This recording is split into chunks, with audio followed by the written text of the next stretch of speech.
Looking for the perfect latex-free gift? This stuffed bubble project is the one for you. It all starts with a 24-inch boba balloon. Now we need to pre-stretch this before we can stuff it. So I'm going to go along the edge of the bubble and stretch it every couple inches, so that way the seam will stretch out nicely when we go to inflate the balloon. Then I'm going to stretch across the center, rotate the balloon 90 degrees, and stretch across the center again. Using an electric balloon inflator, I'm going to fill the bubble until it's nearly its full size. This will complete the pre-stretching process before stuffing the bubble, and it'll allow me to make sure that the bubble is perfectly round.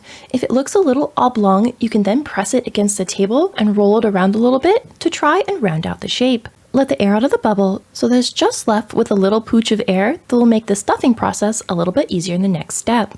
If you'd like to have anything inside the bubble other than the foil heart balloon, now's the time to add it. I'm going to use this spreader tool and gather up the entire nozzle of my boba balloon up onto the prongs of the tool, and then squeeze the handle to widen the nozzle of this balloon, making it much easier to stuff. To the bubble, you can add in feathers, other candies, or an assortment of confetti. I'm using this metallic heart confetti. You can either let it pool at the bottom of the bubble like I am, or you can add high float to your bubble before adding the confetti so that it's scattered all around the bubble. But because my foil balloon has text on it, I've opted to leave my confetti on the bottom. I'm using an 18-inch foil heart balloon that has a self-sealing valve and will inflate from the bottom through the center and out towards the edges. And we want that heart to easily unfurl inside the bubble. So I'm going to use an accordion folding pattern starting at one edge of the heart and folding the balloon back and forth, making sure my folds are in line with the nozzle, because if we folded it the other way, we would put a fold in the self-sealing valve and it wouldn't inflate. As I continue to fold the heart balloon back and forth, it's important that your folds are about an inch wide or smaller so that they'll fit through the nozzle of the boba balloon. Insert the top of the folded heart through the nozzle of the boba balloon until it reaches the center of the balloon. Then you can grab the top of that foil heart through the top of the boba balloon and pull it up into the bubble. It's much easier to pull than it is to push, but this balloon should go very easily through the nozzle of the boba balloon.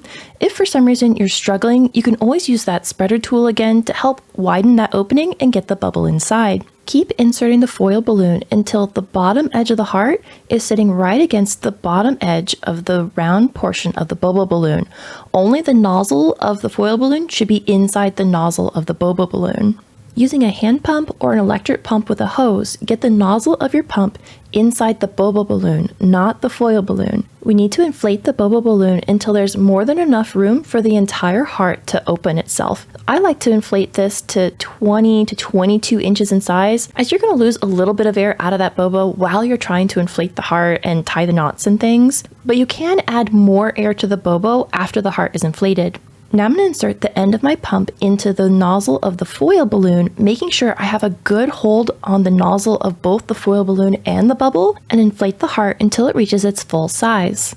At this point, you'll want to check the size of your bobo compared to your heart balloon. I like having at least a 1-inch gap between the heart balloon and the side of the bobo, so you can add more air if you need to, or you can let a little bit of air out. Once you're satisfied with that ratio, it's time to tie the nozzles in a knot. Firmly hold both nozzles in one hand, and then in the other hand, pull only the nozzle of the boba balloon to stretch it out a little bit. Then we're going to tie a knot with both nozzles right against the round portion of the boba balloon. The purpose of this knot is to secure the foil balloon in place. If you don't catch the nozzle of the foil balloon, it could come free and just sit lamely in the bottom of your bubble. However, having that foil balloon nozzle caught in that knot means we may not get an airtight knot. So right below that knot, about a 1/2 inch down, I'm going to create a second knot using only the tail of the bobo balloon.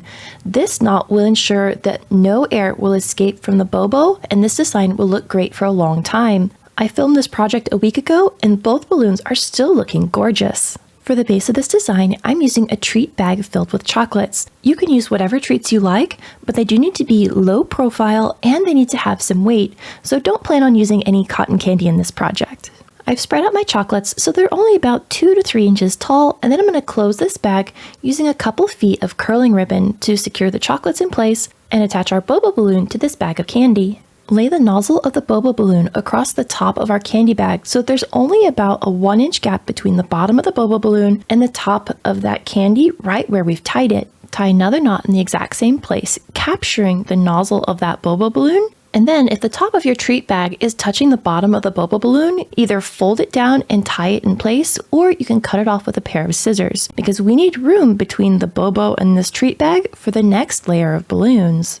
I'm inflating 4 of these 9-inch pink hearts, but these don't have any self-sealing valves, so you have to use a sealer to get a good closure on them. I'm going to inflate these with a hand pump until they're their full size, and then pinch the nozzle to hold the air in place while I move it over to the heat sealer. My sealer is set to number 3, but if you don't know which temperature you should be using, start a little low and do a couple test seals on a spare balloon until you get a nice seal without cutting through the balloon. I'm going to press the nozzle of my balloon against the heat sealer, making sure it's nice and flat without any crinkles or folds.